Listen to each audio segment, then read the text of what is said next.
السلام عليكم ورحمة الله وبركاته، وازيكم في فيديو جديد لكل الناس اللي دخلت طب بشري.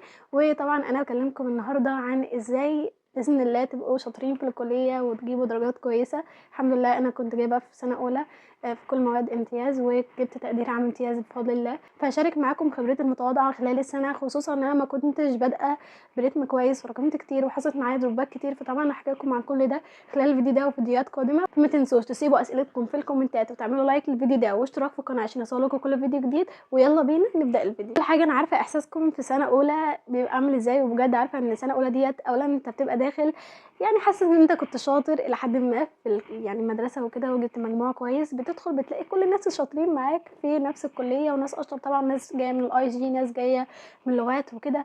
فبتحس ان لا، الموضوع صعب، الموضوع كبير وكده.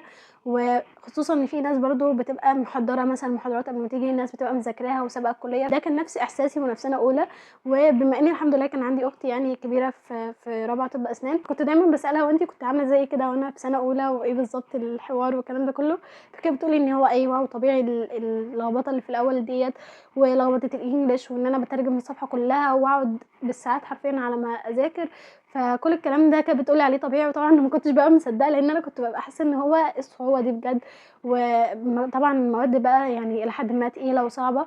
فانا عارفه الكلام ده كله بجد، وعارفه ان انتوا بتمروا فتره صعبه برضو. الناس اللي هي ما عندهاش اصدقاء في كليه تبقى حاسه بالموضوع صعب عليها. ده برضو كان نفس احساسي، لان معظم اصحابي راحوا كليات تانية. فكان عندي احساس شديد جدا بالوحده في اول الكليه. اخر حاجه كانت بتخليني لحد ما اذاكرش كويس زي ثالثه ثانوي هو الاحتراق اللي حصل لي بعد ثالثه ثانوي. ان انا ما كنتش عايزه اذاكر تاني خلاص، عارفين اللي هو حاسين ان ثالثه ثانوي دي كانت النهايه خلاص. فبجد برضو بعد ثالثه ثانوي كده بيبقى في فتره احتراق ذاتي، ما بتبقاش عارف انك تعمل ايه. فاول حاجه عايزاكم تعرفوها ان اللي بيحصل لكم ده طبيعي جدا. طبيعي ان انتوا تبقى حاسين انه مفيش اي روح في الكليه ولا اي حاجه، وايه هي حياه الكليه اللي الناس عماله تبشرني بيها ولا انا كنت بحلم بيه والكلام ده كله. طبيعي انك في الاول كده بتحس بفتره من الحزن الى حد ما، او اللي هو انا تايه ومش عارف اعمل ايه. فكل ده طبيعي وكلنا مرينا بيه. طيب ازاي بقى اتخطى الفتره دي بسرعه؟ لان فتره التاقلم دي تختلف من شخص للتاني، وهو ده اللي بيخليك تشوف ناس مختلفه عنك في الكليه، وناس بتذاكر عادي وبتجاوب مع الدكاتره وانت لا لسه ما تاقلمتش.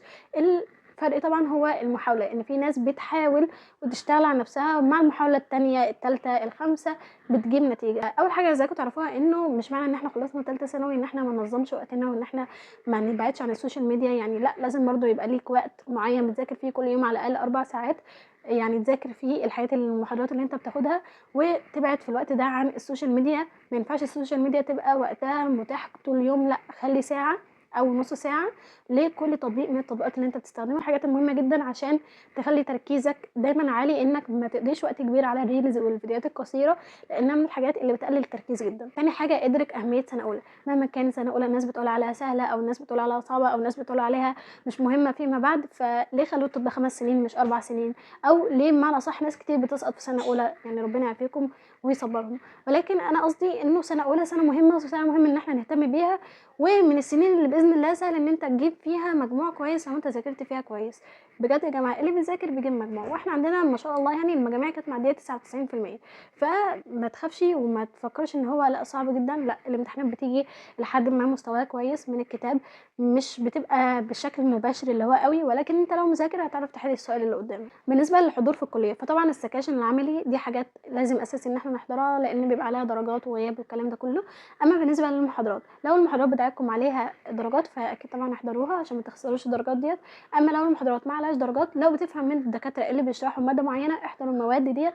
ولو مش بتفهم وفر وقتك، مش هيفوتك حاجه لو انت ما حضرتهاش. تمام. فده انا شخصيا كنت بعمله مع محاضرات كده ما كنتش بفهمها. المصادر الخارجيه من الحاجات اللي انا كنت ما بستغناش عنها طبعا في المذاكره. طبعا في كل ماده في اساتذه معينين، وانا نشر فيديوهات قصيره عن الاساتذه دول تشوفوها. تنظيم يومك في الكليه هو نص المذاكره اصلا. فبالتالي لو انتم من الناس اللي بتعرفوا تذاكروا الصبح، فيفضل طبعا ان انتوا تصحوا من الفجر، من الساعه 4 الفجر كده، تصحوا تصلوا الفجر وقيام الليل، وتبداوا مذاكره على بركه الله من الصبح. تروحوا الكليه، تيجوا من الكليه تناموا شويه، بعد كده تيجوا تذاكروا المحاضرات بتاعتكم. وفي ناس بتتبع نظام تاني، ان هي بتيجي من الكليه تنام على طول وتصحى بعد الساعه 12 بالليل، وتبدا مذاكرتها بعد الساعه 12 بالليل لحد الصبح. فكل واحد ونظامه، دول بيجيبوا تقديرات ودول بيجيبوا تقديرات، بس كل واحد على حسب الوقت اللي بيركز فيه والوقت اللي بيكون بيته فيه هادي وكده، تمام. فده اختلافات فرديه. انا عن نفسي كنت من الناس اللي بتحب تذاكر الصبح. وبرده في حاجات اسمها ورك سبيس برده، دي من الاماكن اللي بتبقى حلوه جدا للناس اللي بيوتهم دايما دوشه او كده، فبتبقى المكان هادي جدا ومؤهل جدا انك تذاكر فيه. اخر حاجه بالنسبه لتنظيم يومنا في الكليه هو طبعا التو دو ليست يوميه تكتب فيها كل الحاجات اللي هتعملها من اول ما تصحى من النوم لحد ما تنام، اساسيه جدا وحاجه بتخلي يومنا ما يمشيش عشوائي، تمام كده. احنا اتكلمنا عن تنظيم اليوم، عن طريقه حضور المحاضرات والكلام ده كله. هنتكلم بقى عن المواد كلها ماده ماده باذن الله من بدايه الفيديو الجاي اللي هينزل بعد الفيديو ده باذن الله. ما تنسوش تتابعوا القناه وتعملوا لايك للفيديو ده واشتراك في القناه، ومع السلامه.